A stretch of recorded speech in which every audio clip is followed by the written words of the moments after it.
এবার সৌদি আরবকে যে ভয়ঙ্কর হুঁশিয়ারি দিল হুতি বিদ্রোহীরা, আরো বিস্তারিত জানিয়ে দিব।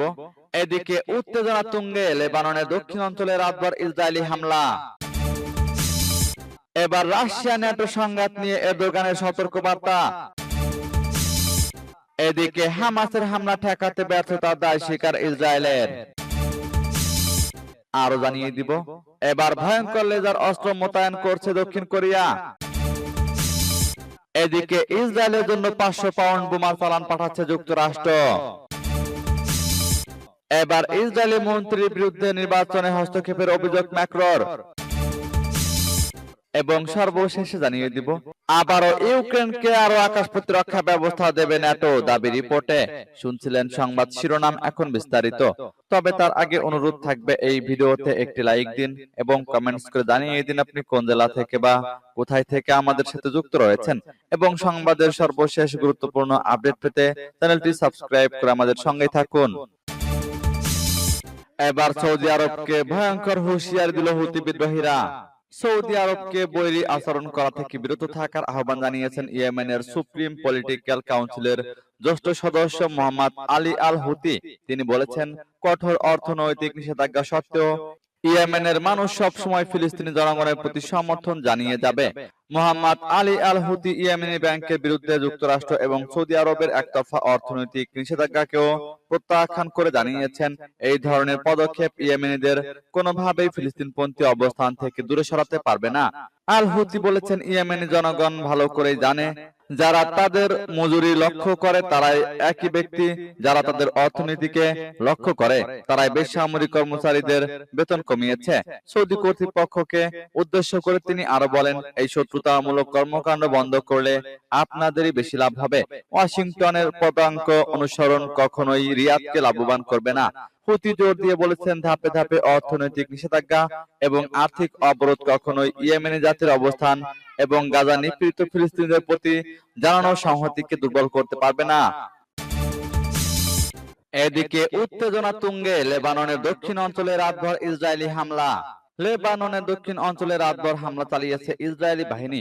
দেশটির আয়তা আল শাব, রাব এল থালাথিন আল আদাউসে এবং থিয়ামেও হামলা চালিয়েছে ইসরায়েল। সামাজিক যোগাযোগ মাধ্যম এক্সে ইসরায়েলি বাহিনী এই তথ্য নিশ্চিত করেছে। খবর আল জাজিরার। ইসরায়েলের সামরিক বাহিনী দাবি করেছে, তারা হিজবুল্লাহর একটি পর্যবেক্ষণ কেন্দ্র, রকেট লঞ্চার বহনকারী ট্রাক এবং তাদের বিভিন্ন স্থাপনায় হামলা চালিয়েছে। তবে এসব হামলায় কি পরিমাণ ক্ষয়ক্ষতি বা হতাহত হয়েছে সেই সম্পর্কে বিস্তারিত কিছু বলা হয়নি। অন্যদিকে ইরান সমর্থিত হিজবুল্লাহ গোষ্ঠীও এ নিয়ে কোনো মন্তব্য করেনি। হিজবুল্লাহ ড্রোন হামলায় এক সেনা আহত হয়েছে এমন খবর প্রকাশের পরেই লেবাননের দক্ষিণ অঞ্চলে রাতভর হামলা চালালো ইসরায়েল। ইসরায়েলের নতুন এই হামলার ফলে দুই পক্ষের মধ্যে উত্তেজনা আরো বাড়লো। গত বছরের অক্টোবর থেকে গাজায় ইসরায়েল ও হামাসের মধ্যে তুমুল যুদ্ধ চলছে। এতে এখন পর্যন্ত গাজায় 38,000-এর বেশি ফিলিস্তিনি নিহত হয়েছে, আহত হয়েছে 90,000-এর বেশি, সেই সঙ্গে 20,000-এর বেশি শিশু নিখোঁজ রয়েছে। এবার রাশিয়া ন্যাটো সংঘাত নিয়ে এরদোগানের সতর্কবার্তা। পশ্চিমা সামরিক জোট ন্যাটো ও রাশিয়ার মধ্যে সরাসরি সংঘাত নিয়ে উভয়কে সতর্ক করেছেন তুরস্কের প্রেসিডেন্ট রিসেপ তাইপ এরদোগান। বৃহস্পতিবার এক প্রতিবেদনে তুর্কি বার্তা সংস্থা আনাদোলু জানিয়েছে, ন্যাটোর 75তম বার্ষিকীর শীর্ষ সম্মেলনের পর এরদোগান এক সংবাদ সম্মেলনে বলেন, আমি এখনো অকপটে আমার মতামত তুলে ধরেছি যে ন্যাটোকে কখনোই ইউক্রেনের যুদ্ধে কারো পক্ষ হতে দেওয়া উচিত নয়। তিনি আরো বলেন, ন্যাটো ও রাশিয়ার মধ্যে সরাসরি সংঘর্ষের সম্ভাবনা নিঃসন্দেহে উদ্বেগজনক। এরকম পরিস্থিতির দিকে পরিচালিত করতে পারে এমন যে কোনো পদক্ষেপ সচেতনভাবে এড়ানো উচিত। আমি জোর দিয়ে বলেছিলাম, কূটনীতিকে বাদ দেওয়া উচিত নয় এবং আলোচনার মানে আত্মসমর্পণ নয়। 2022 সালে ইউক্রেনে মস্কোর পূর্ণমাত্রায় আগ্রাসন শুরুর পর থেকে ন্যাটো সদস্য তুরস্ক কৃষ্ণ সাগরে তার দুই প্রতিবেশী রাশিয়া ও ইউক্রেনের মধ্যে সম্পর্কের ভারসাম্য বজায় রাখার চেষ্টা করেছে। তুরস্ক কিয়েভ ও মস্কোর মধ্যে শান্তি চুক্তিতে মধ্যস্থতা করতে চাইছে। গত বছর ইউক্রেনের প্রেসিডেন্ট ভলোদিমির জেলেনস্কির সঙ্গে দেখা করে এরদোগান বলেছিলেন, ইউক্রেন নিঃসন্দেহে ন্যাটোর সদস্যপদ পাওয়ার যোগ্য। এদিকে হামাসের হামলা ঠেকাতে ব্যর্থতার দায় স্বীকার ইসরায়েলের। ফিলিস্তিনের স্বাধীনতাকামী গোষ্ঠী হামাসের নজিরবিহীন হামলায় নিজেদের নাগরিকদের নিরাপত্তা দিতে ব্যর্থ হবার কথা স্বীকার করেছে ইসরায়েল। গত বছরের 7ই অক্টোবর ইসরায়েলের ভূখণ্ডে হামলা চালায় হামাস। ওই হামলার অন্যতম ক্ষতিগ্রস্ত একটি এলাকা হলো কিব্রুস বেরি। এই হামলার সময় সেখানকার জনগণকে রক্ষা করতে ব্যর্থ হয়েছে ইসরায়েলি সেনাবাহিনী। এই ঘটনার প্রথম তদন্তে সামরিক বাহিনীর নিরাপত্তা ব্যর্থতার বিষয়টি উঠে এসেছে। বৃহস্পতিবার বার্তা সংস্থা রয়টার্সের প্রতিবেদনে বলা হয়, 7ই অক্টোবর হামাসের হামলায় বেরির 1000 লোকের মধ্যে 100 জনের বেশি নিহত হয়েছেন। এছাড়া অন্তত 32 জনকে জিম্মি করা হয়, যাদের মধ্যে এখনো 11 জন হামাসের হাতে বন্দী রয়েছেন। ইসরায়েলি সামরিক বাহিনী জানিয়েছে, তদন্তে এই দিনের ঘটনা, লড়াই এবং নিরাপত্তা বাহিনীর আচরণ পরীক্ষা করা হয়েছে। হামলার ঘটনায় নিরাপত্তা বাহিনী ব্যর্থতার স্বীকারের পাশাপাশি সেখানকার বাসিন্দাদের সাহসিকতার প্রশংসা করা হয়েছে। তদন্তে দেখা গেছে, ইসরায়েলে হামাস যোদ্ধাদের ব্যাপক অনুপ্রবেশের ঘটনায় সেনাবাহিনী অপ্রস্তুত ছিল। এলাকায় অপর্যাপ্ত সেনাবাহিনী এবং দুপুর পর্যন্ত ঘটনাগুলোর বিষয়ে স্পষ্ট ছিল না। ফলে তারা হামলা শুরুর কয়েক ঘন্টা পরও বাসিন্দাদের সঠিকভাবে সতর্ক করতে পারেনি।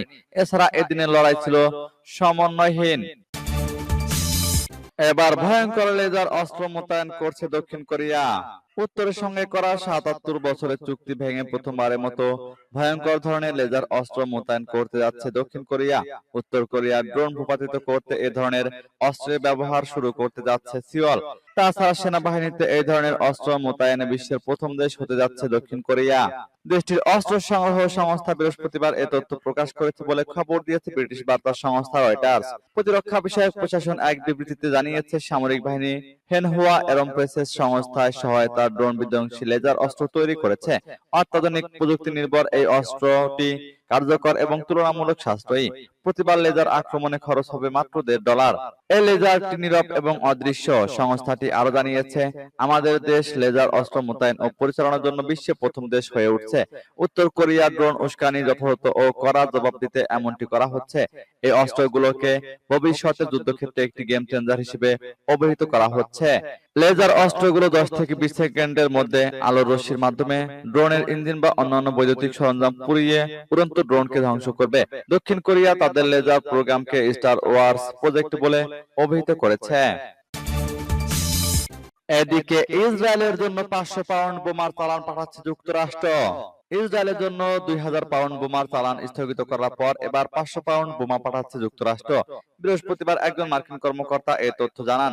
জনাকীর্ণ এলাকায় ব্যবহার করা হতে পারে এমন উদ্বেগ থেকে গত মে মাসের শুরুর দিকে যুক্তরাষ্ট্র ইসরায়েলের জন্য 2000 পাউন্ড বোমা চালান স্থগিত করেছিল। কারণ তখন গাজার দক্ষিণাঞ্চলীয় রাফায় বড় ধরনের স্থল অভিযানের প্রস্তুতি নিচ্ছিল ইসরায়েল।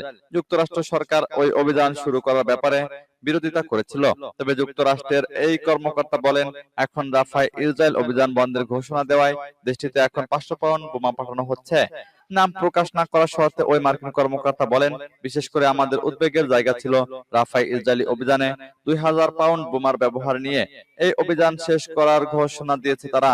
এই কর্মকর্তা ইঙ্গিত দেন, 500 পাউন্ড বোমা মে মাসে স্থগিত হওয়া 2000 পাউন্ড বোমা চালানেরই অংশ। 500 পাউন্ড বোমা নিয়ে উদ্বেগ না থাকায় এগুলো পাঠানো হচ্ছে।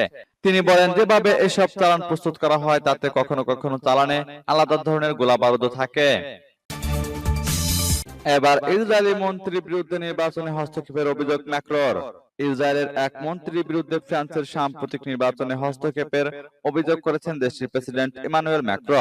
প্রধানমন্ত্রী বেনিয়ামিন নেতানিয়াহুকে ফোন করে এ বিষয়ে নালিশ জানিয়েছেন তিনি। মার্কিন সংবাদ মাধ্যম এক্সিওজে বরাত দিয়ে এ খবর জানিয়েছে আরটি। ফ্রান্সে চলতি মাসের শুরুর দিকে প্রথম ধাপের পার্লামেন্ট নির্বাচনের 4 দিন আগে স্থানীয় বেতার সংবাদ মাধ্যম কান ব্রডকাস্টারকে একটি সাক্ষাৎকার দেন ইসরায়েলের ডায়াসপোরা বিষয়ক মন্ত্রী আমিশাই সিকলি। সাক্ষাৎকারে তিনি ফ্রান্সের নির্বাচন নিয়ে মন্তব্য করে বলেন, চমৎকার হবে যদি মেরিন লে পেন ফ্রান্সের প্রেসিডেন্ট হন। তিনি আরো বলেন, এর পক্ষে অন্তত 10টি যুক্তি দেওয়া যায়। যদি তিনি প্রেসিডেন্ট হন সেটা ইসরায়েল রাষ্ট্রের জন্য ভালো হবে। আমার মনে হয় এ ব্যাপারে নেতানিয়াহু ও আমার মত একই।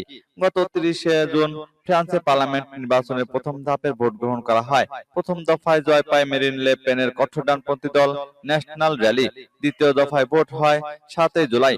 দ্বিতীয় দফা ভোটে জয় পায় বামপন্থী জোট নিউ পপুলার ফ্রন্ট, কিন্তু দ্বিতীয় দফা ভোটেও সংখ্যাগরিষ্ঠতা পায়নি কোন দলই। ফলে গঠিত হতে যাচ্ছে ঝুলন্ত পার্লামেন্ট। এদিকে ইউক্রেনকে আরো আকাশ প্রতিরক্ষা ব্যবস্থা দেবে ন্যাটো। 75 বছরে পা দিয়েছে ন্যাটো, আর সেই সময়েই ওয়াশিংটনে বসেছে ন্যাটোর সম্মেলন। প্রথম দিন উদ্বোধনী ভাষণ দিয়েছেন মার্কিন প্রেসিডেন্ট জো বাইডেন। বক্তৃতায় একটি উল্লেখযোগ্য বিষয়ে কথা বলেছেন তিনি।